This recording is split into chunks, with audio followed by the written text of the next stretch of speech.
Assalamu alaikum wa rahmatullahi wa barakatuh. Bismillahir Rahmanir Rahim. Alhamdulillahi Rabbil Alameen. Wassalatu wassalamu ala ashrafil anbiya'i wal mursaleen. Nabiyyina Muhammad wa ala alihi wa sahbihi ajma'een. Rabbi shrah li sadri wa yassir li amri wa hlul 'uqdatam min lisani yafqahu qawli. First of all, I'll thank Allah subhanahu wa ta'ala for giving us another opportunity to speak to you, and we beg Allah subhanahu wa ta'ala to accept our efforts. So today's program is without wasting time, are you a Ramadan Muslim? Tips to use Ramadan for post Ramadan, that's the point. So let us start. First of all, don't give up. What do I mean by that? Still we have, alhamdulillah, some days left. Even if your Quran is completed, some people, when they have completed the Quran, they say, okay, khalas, my Taraweeh is done, and they are relaxed. No. Try to increase, just like a racing person, in the competition for racing, the player tries to win the race in the best way. So Allah says, sabiqu ila maghfiratin min rabbikum wa jannatin 'arduha as-samawat. So this is a competition, and Ramadan is a competition. So as the Ramadan is coming to an end, don't give up. It's the time to really kind of compensate, try to see what can be done in the remaining time. So don't give up till the last night, till you see the moon. And end is very, very important, as we will see later on. And also plan for after Ramadan, just like you plan for Ramadan, because if you fail to plan, you plan to fail. And in planning, remember to start small, because the Prophet ﷺ said the most beloved of actions to Allah subhanahu wa ta'ala are those which are consistent, which are regular, even if they are small. So don't make big plans, but at least some small plans are there. And these plans should have overall development, not just theory. It should include ibadat also, akhlaq and muamalat and da'wah also. Can we leave Allah after Ramadan? This is very important. Allah subhanahu wa ta'ala says, O you who believe, fear Allah. Ya a'udhu billahi minash shaitanir rajim. Ya ayyuhalladhina amanu taqullaha haqqa tuqatih. Fear Allah as he should be feared. Wala tamutunna illa wa antum muslimun. And do not die except as Muslims. So we don't know when we will die, because nobody knows the time of his death, when the death will come.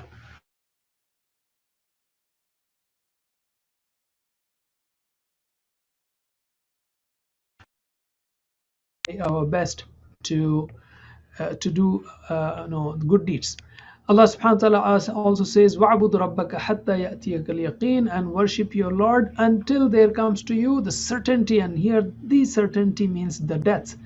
Allah subhanahu wa ta'ala has commanded, so we should be. And also, وَلَا تَكُونُوا كَالَّتِي نَقَضَتْ غَزْلَهَا مِنْ بَعْدِ قُوَّةٍ أَنْكَاثًا, and do not be like that lady who untwisted her spun thread after it was strong. That is, she made, so for example, when you want to make a cloth, you spun it, you put all those threads together to come up with a very good product. But then what about the one who will take it apart? So don't do like that, especially by going back to the wrong things that we were doing, astaghfirullah, in case before Ramadan. And remember, Rabbul Ramadan, the Lord of Ramadan, is the Lord of Sha'ban, Lord of Shawwal, and the Lord of whole year. Any job, marriage, a school, where the work is there only for 30 days, do you think that relationship can survive? You will get the salary for the whole year just for working 30 days. And here the best part is Allah subhanahu wa ta'ala is rewarding us, blessing us continuously. In Ramadan, of course, we are enjoying, alhamdulillah, but do you think Allah gives us up after Ramadan? We are breathing oxygen, especially in these COVID days. May Allah give protect all of us, and also give cure to those who are suffering. We now realize how oxygen is so precious, and Allah has given us without any bills.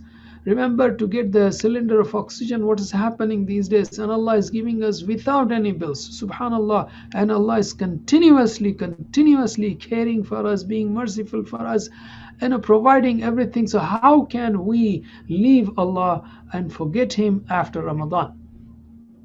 So the last is important. Why? Because there is a hadith, and I'm not going to read the Arabic. I will just read the the English part, the translation, the Prophet Ali Razil says that we were in the company of Prophet Sallallahu Alaihi Wasallam. Okay, and the Prophet said, there is none among you but has his place written for him either in paradise or in the hellfire. That is, already it is written where we will go. So the Sahaba, they said, we said, O Allah's Messenger, shall we depend on this fact, that is on our fate, and give up work? So they said, well, if it is already written where we will go, to Jannah or to the Nar or Jahannam, so why should we work? In a way, shall we just leave it?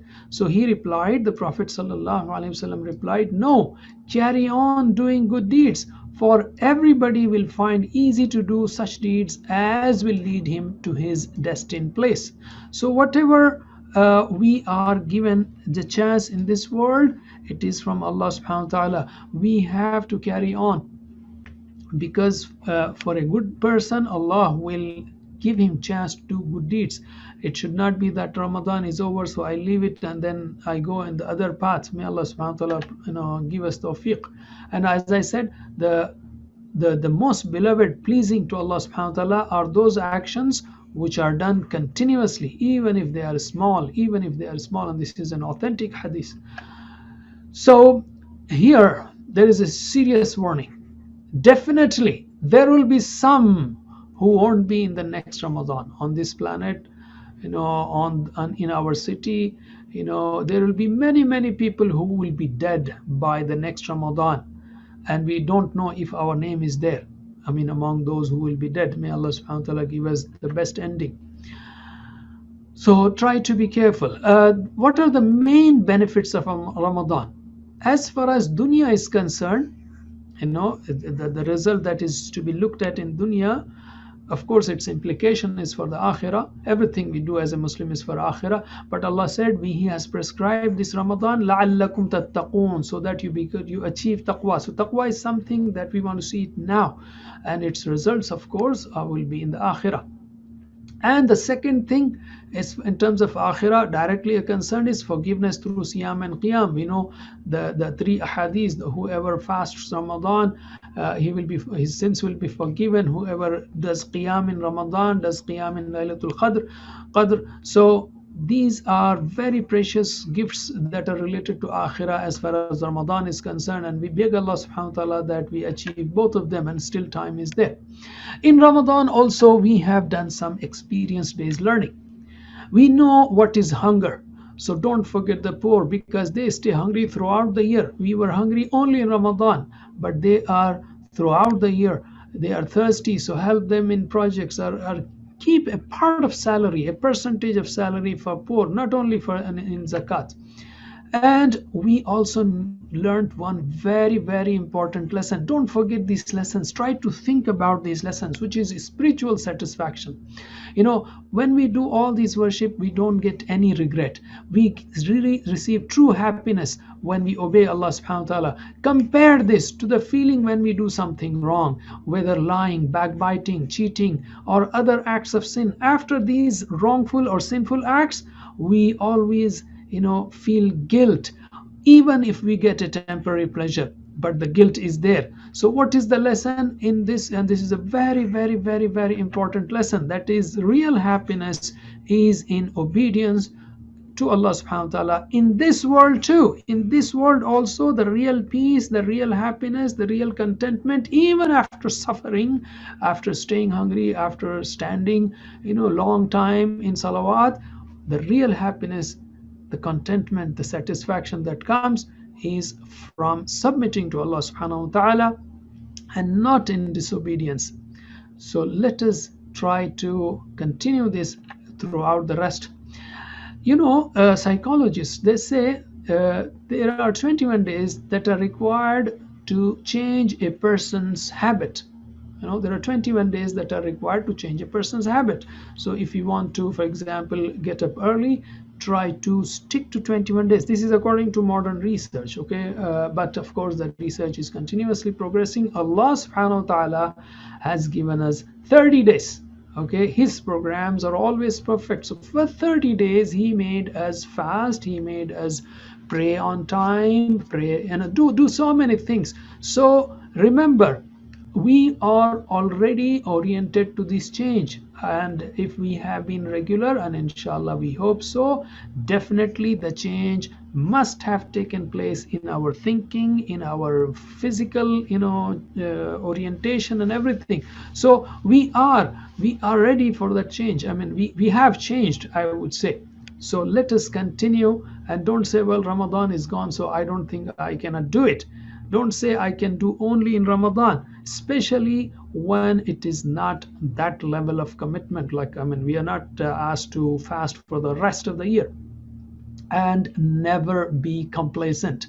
What do you mean by that? Oh, I did Ramadan, I fasted, so Alhamdulillah, like, my job is done. What more do you want? I mean, it's everything is finished. No, no, no.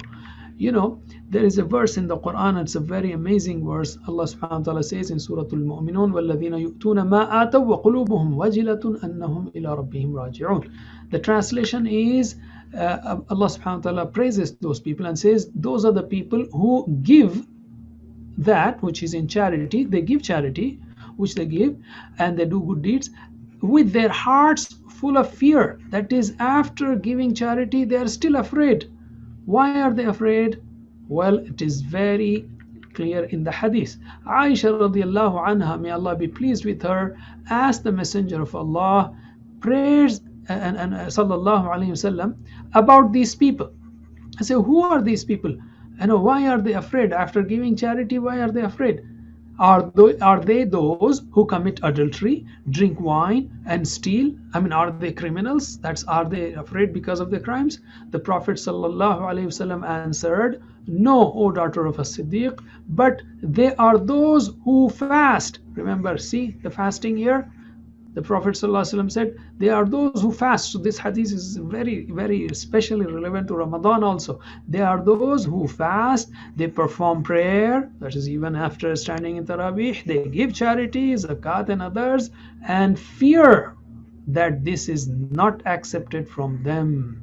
Astaghfirullah. That's why, Ibrahim alayhi salam, after a long life of commitment, when he built up the Kaaba, you know what dua he made? Rabbana taqabbal minna. Oh Allah, oh our Lord, accept it from us.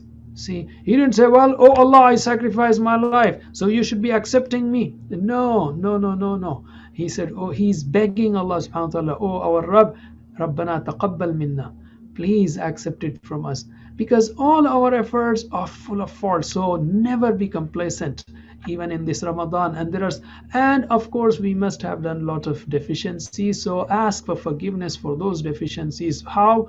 There are beautiful prayers in Quran, like Rabbana zalamna anfusana, the prayer of Adam alayhi salam, وَإِن لَمْ تَغْفِرْ لَنَا وَتَرْحَمْنَا لَنَكُونَنَّ مِنَ الْخَاسِرِينَ, and Rabbi inni zalamtu nafsi faghfirli, that prayer of Musa alayhi salam, oh Allah, I have wronged, and he killed a person. So we can use these prayers. I have zalamtu nafsi, I have wronged myself, I did not do things properly in Ramadan, so please forgive me. And the prayer of Yunus alayhi salam, la ilaha illa ant subhanak, all your orders were perfect, you are free from defects. Oh Allah, inni kuntu min al-zalimin, I was among the wrongdoers, I did not do my fasting properly, I did not do my taraweeh, I did not make use of the time, so please forgive me for my deficiencies. So towards the end of Ramadan and after Ramadan, we can pray to Allah subhanahu wa ta'ala that, oh Allah, please forgive us.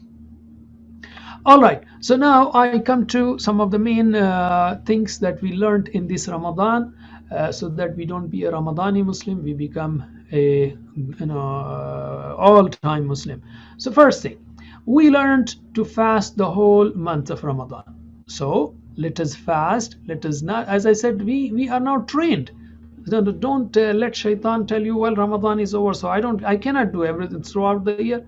In fact, we are not asked to do, as I said, to fast throughout the year. So at least we can fast. Don't just stop it abruptly. Let us fast for 6 days in Shawwal, and after that, at least try weekly, once or 3 days per month. May Allah give us tawfiq. So this is one. Okay.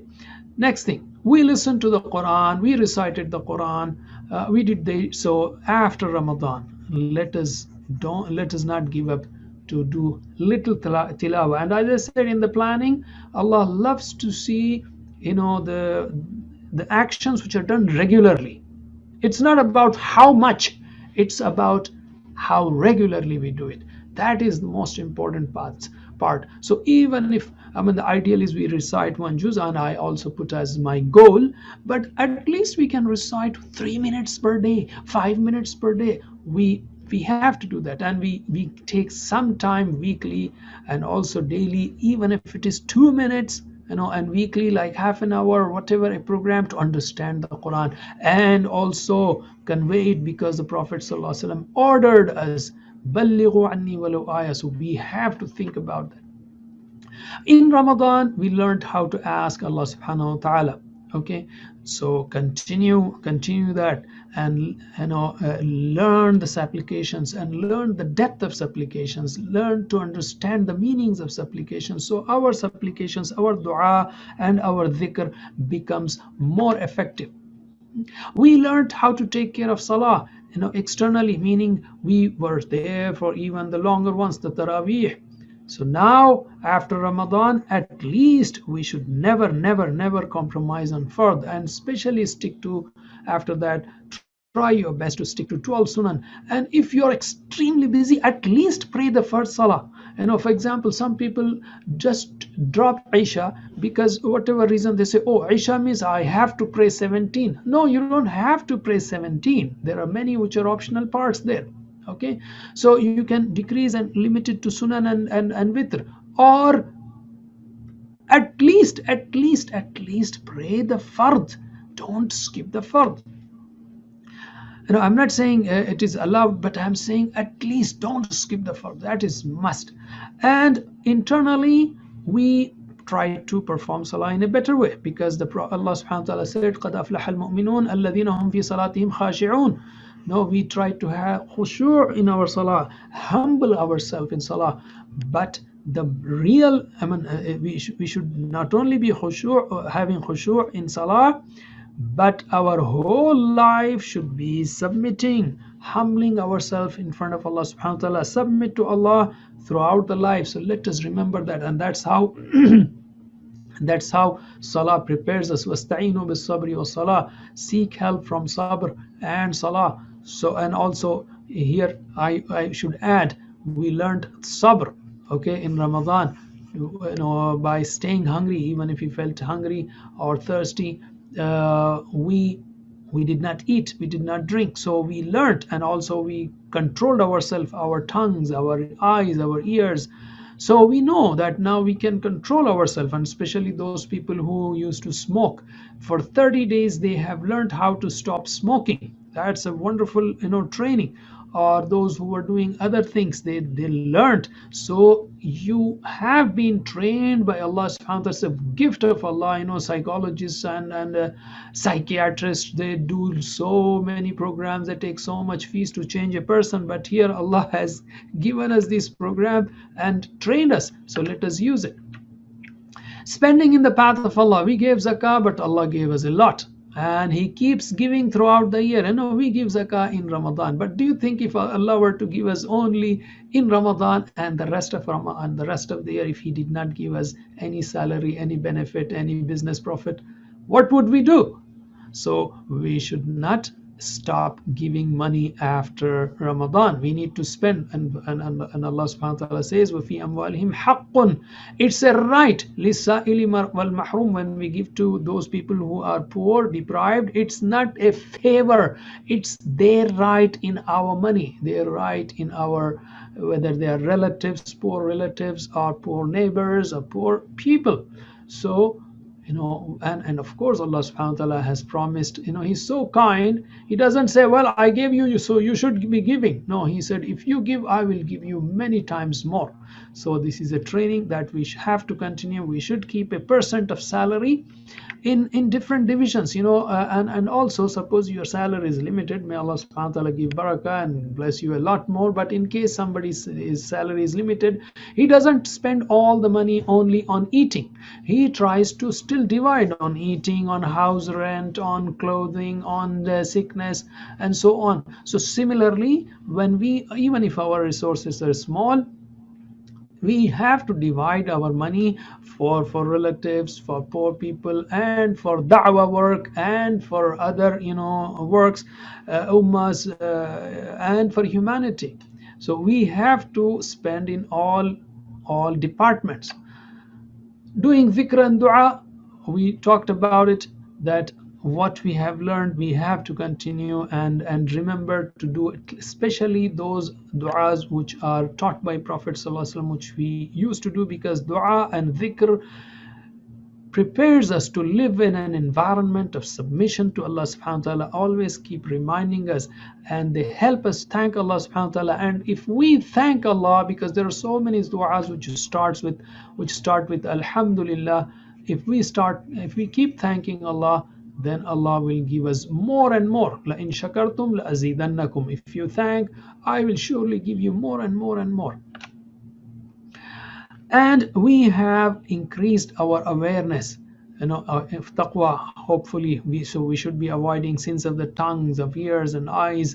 May Allah bless us to help us guard ourselves. We have been eating halal in Ramadan and stopped eating even halal during the day. Of course we ate halal, hopefully may Allah bless us with halal.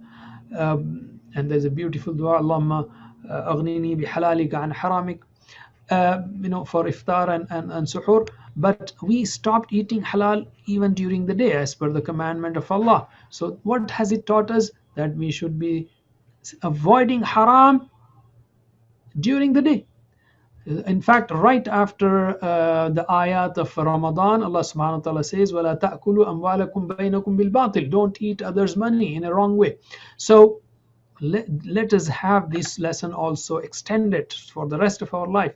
We were taught how to discipline ourselves in terms of sleeping and getting up. Try to learn this lesson. It was given there, but we should not be like a careless person or like an animal, like as it is said in hadith. For example, if I remember well, for example, a donkey doesn't know why he was tied and why he was let free. So it should not be like I just don't get any lessons. No, we have learned to discipline our lives. So let us try to plan things to have that discipline. And also we were taught the value of time in Ramadan, especially stopping suhoor and breaking fast within seconds. We say, well, oh, the iftar, the alarm is given, so let us start or stop. So what is it? That is the value of time that we have for even seconds in our life. So let us value our life, because all our life is nothing but time. People say, there's a beautiful saying, so I want to share here. When is the night of Qadr? People start seeing the signs. Yes, the signs are there, and let me just say, yeah, I have turned it white. So the signs are there, whatever about the sun and the night. But the best sign one of the best sign, the internal sign, is when was the night of Qadr? When the Qadr, the value of Allah in our heart, is increased in that night in your heart. If there is a change in your heart, then inshallah we hope, we pray that was the night of Qadr. So try to change the heart instead of just looking for the external signs. So these are some of the messages that I wanted to give on this occasion. Let us not be, as I said, let us not be a Ramadani Muslim. Let us be a Muslim which continues throughout the year. May Allah subhanahu wa ta'ala help us. A lot of things were said. So may Allah subhanahu wa ta'ala help me first. I ask Allah subhanahu wa ta'ala, I beg Allah subhanahu wa ta'ala that He gives me tawfiq. And also all of us, I ask for all of you that He gives us tawfiq to continue and make the best use of the training that was given to us in Ramadan. Help us think. And among the things that I would really like to emphasize at this point is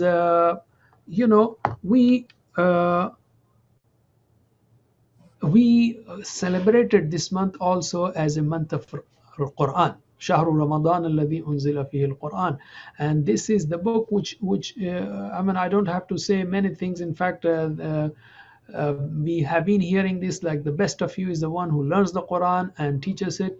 And so everything that is associated with the Quran is great. The night in which it was revealed became the best of the nights. The month in which it was revealed became the best. The person on whom this was revealed, the Prophet sallallahu alaihi wasallam, became the best. The ummah on which this was revealed, it became the khair ummah. And our future, our present, is all associated with the Quran. The one who teaches the Quran is the best. The one who learns the Quran is the best. And in the Qiyamah, in fact, the Prophet sallallahu alaihi wasallam said in the Hadith that yuqalu lisah, when everybody will be running away on that day. اقرأوا القرآن فإنه يأتي شفيعا لأصحابه. Okay, أو كما قال صلى الله عليه وسلم يأتي يوم القيامة شفيعا لأصحابه, that recite the Quran because it comes as an intercessor on the day of judgment for its companions. Who are those companions? That is those who recite the Quran, who understand, who propagate, who implement, who memorize. So our present world, about our present world, the Prophet ﷺ said, إِنَّ اللَّهَ يَرْفَعُ بِهَذَا الْكِتَابِ أَقْوَامًا وَيَضَعُ بِهِ آخَرِينَ. Indeed, Allah raises people with this Quran, and those who leave it will put them down. And we, in today's world, now I want to come to this point and stop there. In today's world, we Muslims, we know what is our value, what is our position. We are weak, and according to Hadith, those who leave, Allah subhanahu wa ta'ala will put them down, and there is no need to prove it.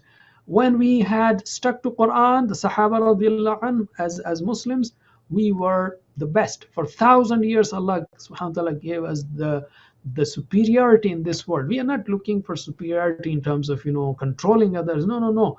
But He gave us honor, the respect, everything was there. For 1,000 years, Muslims were there as those who were the best in this world, culturally, economically, politically, educationally, intellectually, spiritually. But when we left the Quran, we are suffering at individual level and at collective level. So the solution is to come back to the Quran. The solution is to come back to the Quran. There is no other solution. If we come up with just no, we have to support. Yes, we have to support financially others. Oh, we have to have education. Yes, we have to have education. But the core is coming back to the Quran. If we are missing this core, then you can make everything. If you're missing the foundation, everything will collapse. Nothing will stay.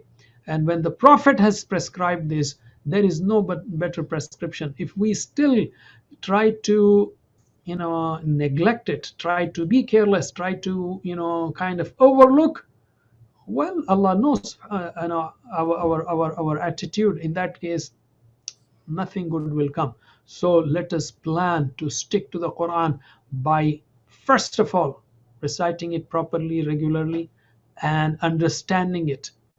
And there is only one prayer in the Quran which teaches us the increase. Rabbi zidni ilma. Oh, my Rabb, increase me in knowledge.